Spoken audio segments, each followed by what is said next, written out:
मैं 14 साल का था जब पहली बार घर में अकेले रहने का मौका मिला। मम्मी पापा किसी काम से बाहर गए थे और बोले 2 दिन में आ जाएंगे, डरना मत। शाम के करीब 6 बजे मैं अपने कमरे से बाहर निकला और अपने दोस्तों को मैसेज किया, घर आ जाओ, थोड़ी मस्ती करेंगे। लेकिन सबने किसी ना किसी वजह से मना कर दिया।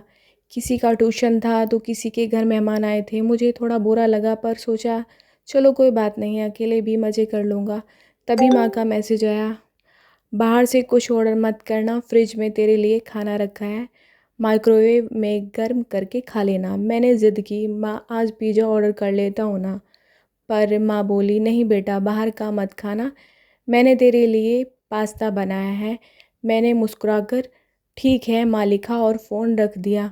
मैंने फ्रिज खोला, वहाँ प्लेट में रखा हुआ खाना दिखा। मैंने माइक्रोवेव चालू किया और बाहर टहलने निकल गया। बाहर हल्की हवा चल रही थी, सड़क के उस पार स्ट्रीट लाइट टिमटिमा रही थी। तभी मैंने देखा दूर एक आदमी खड़ा था जो मुझे ही देख रहा था। करीब 3-4 सेकंड तक वो मुझे घूरता रहा, फिर अचानक मुड़ा और अंधेरे में गायब हो गया। मुझे अजीब लगा पर मैंने ज़्यादा ध्यान नहीं दिया। माइक्रोवेव की पिप पिप की आवाज़ आई तो मैं अंदर चला गया। खाना गर्म हो चुका था। मैंने प्लेट में डालकर सोफे पर बैठा और टीवी ऑन किया।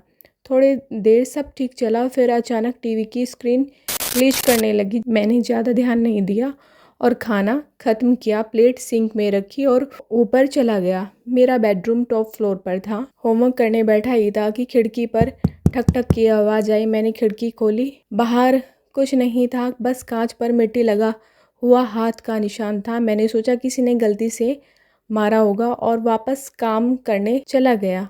तभी मैंने सामने खिड़की से देखा, वही आदमी फिर वहाँ खड़ा था। इस बार उसके हाथ में कुछ था, एक रिंच जैसी चीज़। जब उसने देखा कि मैं उसे ऊपर से देख रहा हूँ तो उसने सिर झुका लिया और जल्दी से अंधेरे में चला गया। मुझे डर तो लगा पर मैंने उसे नज़रअंदाज कर दिया और यही मेरी सबसे बड़ी गलती थी। होमवर्क ख़त्म करके मैं बिस्तर पर लेट गया। थकान इतनी थी कि कुछ ही मिनटों में नींद आ गई।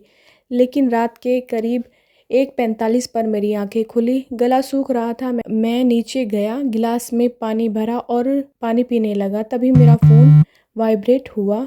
माँ का मैसेज आया। मैंने सोचा इतनी रात को माँ का मैसेज क्यों आया है। फ़ोन खोला तो देखा माँ ने एक फ़ोटो भेजी थी। वो मेरे घर के सामने की फ़ोटो थी और उसमें वही आदमी खड़ा था जो शाम को मुझे बाहर दिखा था। माँ ने लिखा, ये तुम्हारे घर के सामने कौन है बेटा? पड़ोस वाली आंटी ने मुझे ये फ़ोटो भेजी है। मेरे हाथ कांपने लगी, फ़ोन हाथ से गिर गया। फिर एक और मैसेज आया, बेटा बेड के नीचे छिप जाओ, कमरे से बाहर मत निकलना, मैंने पुलिस को कॉल कर दिया है। मैं तुरंत बिस्तर के नीचे घुस गया और चुपचाप लेट गया। कमरे में एकदम सन्नाटा था। फिर सिर्फ मेरी सांसों की आवाज़ सुनाई दे रही थी। कुछ देर बाद बिजली चली गई, पूरा घर अंधेरे में डूब गया। फिर ऊपर वाले कमरे से कांच टूटने की आवाज़ आई। वो मम्मी पापा का कमरा था जिसकी उस इंसान ने खिड़की तोड़ी थी। मैंने अपनी सांसें रोक ली।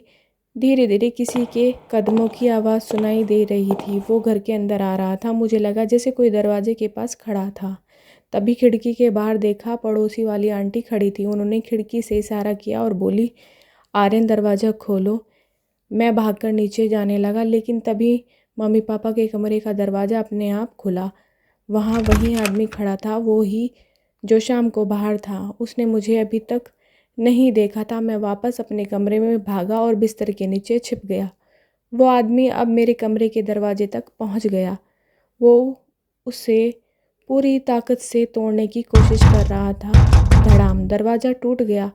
वो अंदर आया। उसके जूते मेरे सामने थे, बस कुछ इंच दूर। उसे पता नहीं था कि मैं बिस्तर के नीचे हूँ। तभी बाहर से पुलिस सायरन की आवाज़ आई। वो घबरा गया, खिड़की तोड़ी और बाहर भाग गया। मैं नीचे भागा और आंटी के घर पहुंचा। वो बाहर ही खड़ी थी। मैंने उन्हें देखते ही राहत की सांस ली। उस रात मैं उनके घर पर ही रहा, पर उस रात की हर आवाज़, हर साया आज भी मेरे जहन में है, क्योंकि उस रात मैं अकेला नहीं था।